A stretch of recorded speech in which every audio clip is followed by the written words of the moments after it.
Hello everyone, welcome back to our channel Siya Aditi vlogs. ఎలా ఉన్నారండి? బాగున్నారా? నేనైతే చాలా బాగున్నాను. ఈరోజు వీడియోలో మీకు 3 ఇయర్స్ ప్లస్ బేబీకి వెయిట్ గెయిన్ ఫుడ్ని చూపించబోతున్నాను. చాలా ఈజీ అండ్ హెల్దీ రెసిపీ అండి. పిల్లలనే కాదు, ఈ రెసిపీని పెద్దవాళ్ళు కూడా తీసుకోవచ్చు. ఓకే అండి, లేట్ చేయకుండా రెసిపీలోకి వెళ్ళిపోదాం. ఇక్కడ నేను 4-5 జీడిపప్పులు, కిస్మిస్లు, అలానే 2-3 బాదం పప్పులు, కొద్దిగా pumpkin seeds, watermelon seeds, sunflower సీడ్స్ని తీసుకుని బాగా వాష్ చేసుకుని మంచినీళ్ళు వేసుకుని 6 గంటలు సోక్ చేసుకున్నానండి. 6 గంటలు కానీ 4 గంటలు కానీ సోక్ చేసుకుంటే సరిపోతుంది. ఇక్కడ నేను మీకు 6 గంటల తర్వాత చూపిస్తున్నాను. ఈ విధంగా నానబెట్టుకున్నాక బాదం పప్పు పై పొట్టును తీసివేసి ఓన్లీ నట్స్ని మాత్రమే మిక్సీలో వేసుకోవాలి. వాటర్ని ఏమి యాడ్ చేయకూడదండి.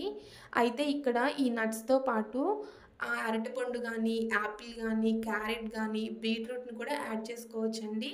నేనైతే ఓన్లీ మీకు నట్స్తోనే చూపిస్తున్నాను. ఈ విధంగా నట్స్ మొత్తాన్ని కూడా మిక్సీలో వేసేసుకుని ఇప్పుడు మనం సోక్ చేసి పెట్టుకున్న వాటర్ ఉన్నాయి కదా, ఇవన్నీ వేస్ట్గా పడేసుకోవద్దండి. మనం నానబెట్టుకున్నప్పుడు ఆ నట్స్లో ఉండే కంటెంట్ మొత్తం కూడా ఈ వాటర్లోకి రావడం వల్ల ఈ వాటర్ని తీసుకున్నా సరే చాలా యూసేజెస్ ఉంటాయి.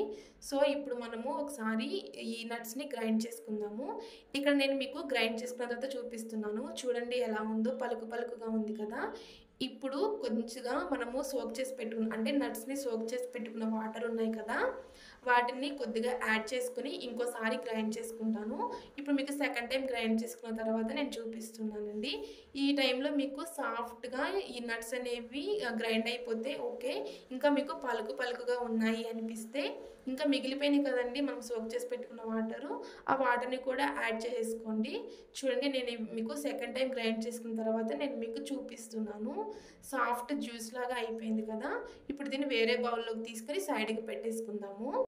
నెక్స్ట్ పాన్ పెట్టుకుని స్టవ్ ఆన్ చేసుకున్నాక 1/2 గ్లాస్ ఆఫ్ వాటర్ని యాడ్ చేసుకుని వాటర్ బాయిల్ అవుతూ ఉండగా వేరే బౌల్లోకి 2 టీ స్పూన్స్ ఆఫ్ రాగి పౌడర్ని యాడ్ చేసుకుని కొద్దిగా వాటర్ వేసుకుని అంతా ఒకసారి మిక్స్ చేసుకోవాలి.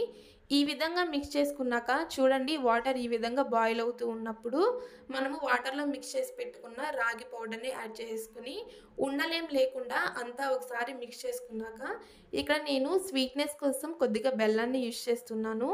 ఇలా స్వీట్గా ఉంటే పిల్లలు ఎలాంటి మారం చేయకుండా ఈజీగా తినేస్తారండి.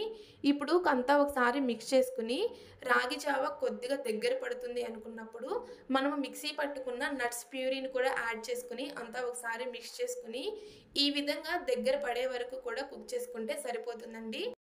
చాలా హెల్దీ రెసిపీ అండి. వెయిట్ గెయిన్ కూడా చాలా ఈజీగా అవుతారు. ఒకసారి మీ పిల్లలకు కూడా ట్రై చేయండి. అలానే వీడియో నచ్చితే చిన్న లైక్ చేసి మన ఛానల్ని సబ్స్క్రైబ్ చేసుకుని పక్కనే ఉన్న బెల్ ఐకాన్ పైన క్లిక్ చేయండి. ఓకే అండి, మరిన్ని వీడియోస్ తోటి మీ ముందుకు వస్తాను.